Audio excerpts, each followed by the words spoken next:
This one engine. Cantik. Kemas. Mileage pun rendah lagi tau motor ni.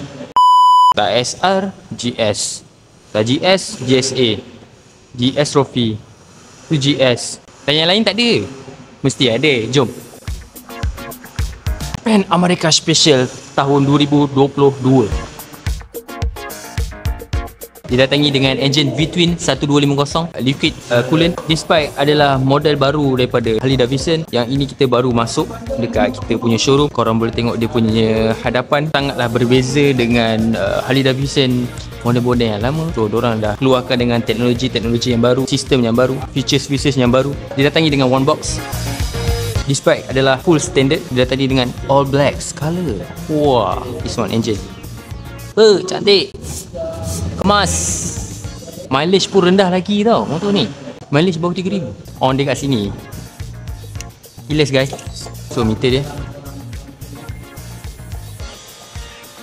Memang nice lah. Okay, korang masih macam terfikir-fikir kan, macam mana lah bunyi dia kan. Kejap, sebelum tu korang mesti tak tahu kan dia pakai brake apa kan. Dia pakai Brembo set tau. Brembo.